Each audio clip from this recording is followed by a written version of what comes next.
Hey, all you stalactites and stalagmites.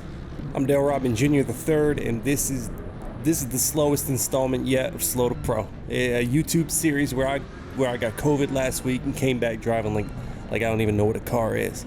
I don't anticipate this video being very long, but there's a little excitement to be had during the start, and there's some lessons for you guys who like to quit as soon as something goes wrong for your baby asses. And a few things I'd like to talk about to see this game, don't get triggered, I meant simulation, really take off. So we'll deal with the action first and then get into what I think later. We're at Monza today because every public lobby is at Monza. Y'all like to complain about it, but then it's the only fucking lobby you join.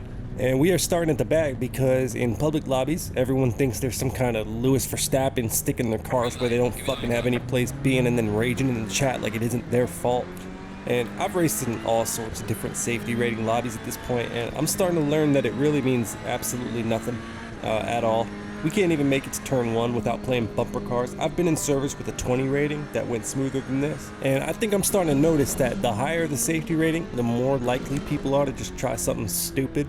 It's like they see the high safety rating as like a helmet, and they put that helmet on, and suddenly they think they're a human sledgehammer who's impervious to concussions. Also, hold your brakes when you crash so you don't look like this pink car. What are you doing, guy? Alright, and I thought I had enough of a run on this McLaren to get the pass, but as we come into the braking zone, I brake way earlier and basically just hand the spot right back. That's usually how I do it on the brakes. If I'm not too early, well, then I'm too late. But based on the way he starts to just run away from me here, he was always going to get that spot back from me, and if you just look at his lines, it's right perfect. I mean, he's just nailing it. He's just a much better driver than I am. I still have a whole lot to learn, even on a track that I think I know. But one of the places that I don't have a lot to learn is navigating wrecks. See, this guy could learn from me. I was born in the flames at Talladega. Alright, that's all the action for today, unless you count my mistakes as action. In that case, there's still tons of action. But I'm going to switch gears here and talk about something that I think needs to happen.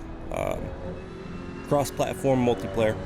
This topic got brought up on Reddit a few days ago, and the sim racing community did exactly what you expect them to do. The vocal minority came out with their pitchforks, with the tips dipped in the poison of elitism. And I'm gonna be honest, these people's attitudes are what kept me on Forza for so long. I'm so glad I decided to finally ignore these morons, because sim racing is a blast and there's tons of inclusive communities out there.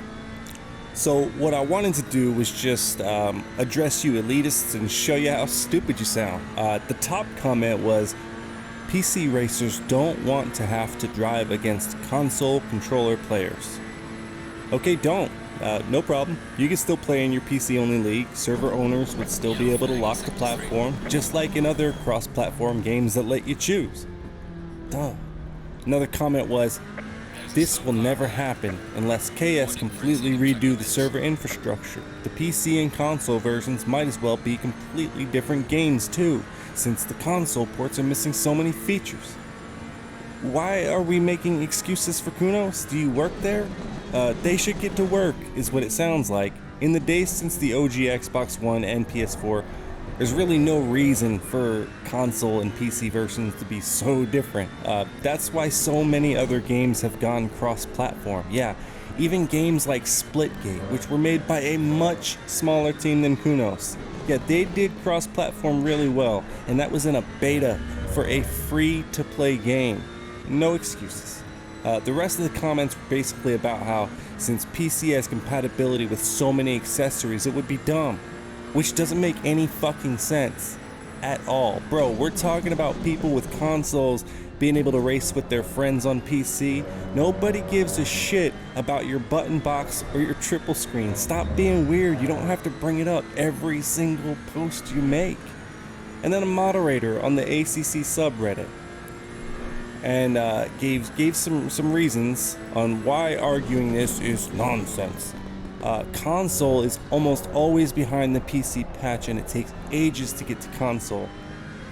Other games don't have this problem these days. Next point, the console version has huge limits. I'll repeat, other games don't have this problem these days. on the number of cars, and no PC players would want to be limited by what console is limited to. I like my 30 plus cars. Again, other games don't have this problem these days.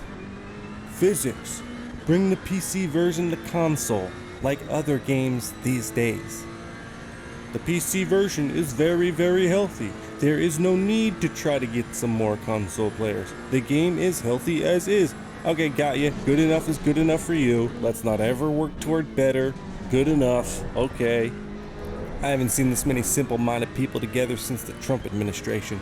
It will be much easier for me to get my dumb fucking friends to buy a wheel than it would be for me to convince them to build a gaming PC and buy a wheel, especially considering the component shortage.